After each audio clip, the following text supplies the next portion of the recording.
আসসালামু আলাইকুম ওয়া রাহমাতুল্লাহি ওয়া বারাকাতুহু। সম্মানিত দর্শক শ্রোতা মণ্ডলী, আজ আপনাদের সামনে উপস্থিত হয়েছি ব্ল্যাক হোল। বিজ্ঞানীগণ যেইটাকে ব্ল্যাক হোল বলে থাকেন, ইসলামের দৃষ্টিতে, কোরআনের দৃষ্টিতে সেটা হচ্ছে কিয়ামতের স্থান। অর্থাৎ আল্লাহ সুবহানাহু ওয়া তাআলার যে সৃষ্টি জগৎ, 7 আকাশ 7 জমিন, এর সর্বশেষ সীমানায় যেই জায়গাতে নক্ষত্রগুলো, সৌরজগৎগুলো ধ্বংস হয়, সেই জায়গাটাই হচ্ছে ব্ল্যাক হোল, যেটাকে বলা হয় কালো বৃত্ত দিয়ে এখানে আমরা দেখাইছে। এই ব্ল্যাক হোল এর নিকটে যখন যেই সৌরজগৎটি যাবে, তখন সেটার কিয়ামত অনুষ্ঠিত হবে। আমরা জানি কয়েক হাজার সৌরজগতের সমন্বয়ে একটি উপগ্যালাক্সি, আবার কয়েক হাজার উপগ্যালাক্সির সমন্বয়ে একটি গ্যালাক্সি, কয়েকটি গ্যালাক্সির সমন্বয়ে একটি আকাশ, আবার কয়েকটি আকাশের সমন্বয়ে একটি মহাকাশ। অনুরূপভাবে 7 আকাশ এবং 7 জমিন এর সমন্বয়ে হচ্ছে এই মহাবিশ্বটি, আল্লাহর সৃষ্টি জগৎটি, যেখানে আল্লাহ বিভিন্ন রকম জ্ঞান শক্তি সম্পন্ন প্রাণী সৃষ্টি করেছেন, মানুষ এবং জিনের মতো। সেই জগৎগুলোতেও আল্লাহ বিধিবিধান নাজিল করিতেছেন, করবেন। সেগুলোতেও নবী আছে, সেগুলোতেও রাসূল আছে, সেগুলোতেও আল্লাহর বিধিবিধান নাজিল হবে। যেমনটা আল্লাহ কোরআনে বলেন, আল্লাহুল্লাযী খালাকা সাবআ সামাওয়াতি ওয়া মিনাল আরদি মিসলাহুন্না ইয়াতানাজ্জালুল আমরু বাইনাহুন্না লিতা'লামু আন্নাল্লাহা আলা কুল্লি শাইইন কাদির। তিনি আল্লাহ, যিনি 7 আকাশ এবং অনুরূপ সংখ্যায় পৃথিবী সৃষ্টি করেছেন, আবার সেই সব পৃথিবীতে বিধিবিধান নাজিল করিতেছেন এবং করবেন। অর্থাৎ আল্লাহর যে এই বিশাল 7 আকাশ এবং 7 জমিনে হাজার হাজার লক্ষ লক্ষ কোটি কোটি সৌরজগৎ রয়েছে, এই সৌরজগৎগুলোর অধীনে গ্রহ উপগ্রহ রয়েছে। এই প্রত্যেকটাতেই জ্ঞানশক্তি সম্পন্ন প্রাণী রয়েছে, জিন এবং মানুষের মতো।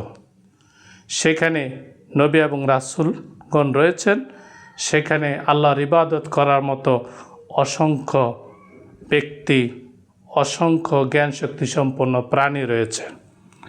এখন এই সৌরজগৎগুলো স্থায়ী নয়, এগুলোর ধ্বংস হবে, যেমনটা এর আগে হয়েছে।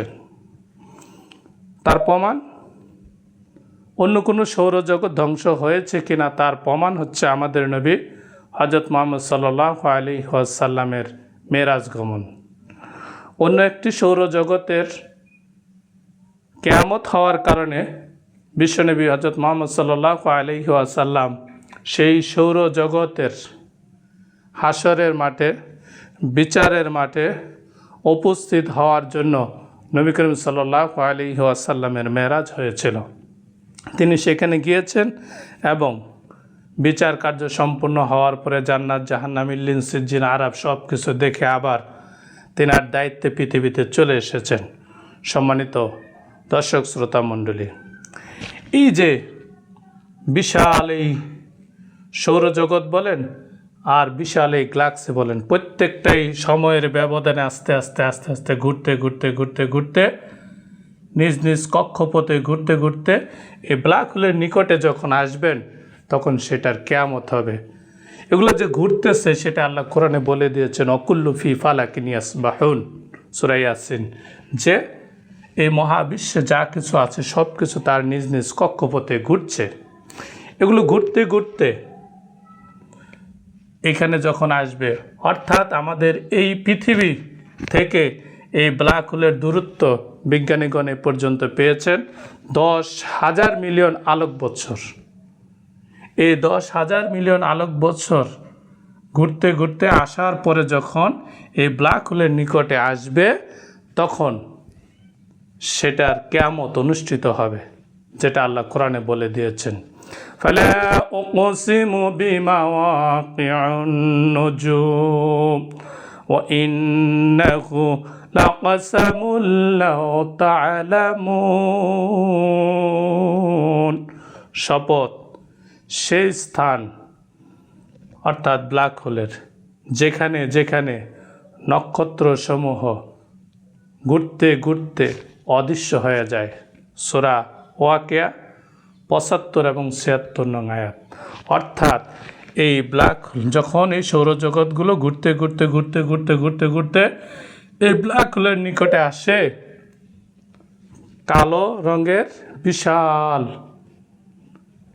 যে বৃত্তটি সেটাও কালোই, এই ব্ল্যাক হোলটিও কালো, যেখানে বিজ্ঞানীদের ক্যামেরা আর ধারণ করে না, যে ওইখানে কী আছে সেটা বিজ্ঞানীদের ক্যামেরাতে আর ধারণ করতে পারে না। এই কালো জায়গাটিতে যখন আসবে তখন সেটা ধ্বংস হয়ে যাবে। এই ধ্বংস হয়ে যাওয়ার পরে এই পৃথিবীগুলোতে, এই গ্রহগুলোতে যত প্রাণী ছিল সকল প্রাণী আবার জীবিত হয়ে উঠবে। আল্লাহ কোরআনে বলেন, ওয়াইদাল কুবুর বুসিরাত, যে কবরগুলো উন্মুক্ত করা হবে। কবরগুলো যখন উন্মুক্ত করা হবে তখন এই কবর থেকে সকলে কি হবে? জীবিত হয়ে উঠবে। তখন জীবিত হয়ে ওঠার পরে দেখতে পাবে ও আশরাকাতিল আরদু বিনূর রাব্বিহা, তখন তারা আল্লাহর একটা নূর দেখতে পাবে। জীবিত হয়ে ওঠার পরে তারা কোনো কিছুই দেখতে পাবে না, একটা আলো দেখতে পারবে, সেটা হচ্ছে আল্লাহর নূরের আলো। তারা দেখবে বিশাল একটা মাঠের এখানে। এখন এই গ্রহগুলো সবগুলো একটা রূপ, এখন যেরকম আছে এরকম থাকবে না, এটা ভিন্ন আকৃতি ধারণ করবে, যেটা আল্লাহ কোরআনে বলে দিয়েছেন। কি বলেছেন? ইয়াউমা তুবাদদালুল আরদু গায়রাল আরদি ওয়াস সামাওয়াতু ওয়া বারুযু লিল্লাহিল ওয়াহিদিল কাহ্হার। সেদিন পৃথিবীকে এবং আসমানকে ভিন্ন আকৃতিতে পরিবর্তন করা হবে এবং সব মানুষ একত্রিত হবে এক মহা ক্ষমতাধর আল্লাহর সামনে। সূরা ইব্রাহিম 48 নং আয়াত।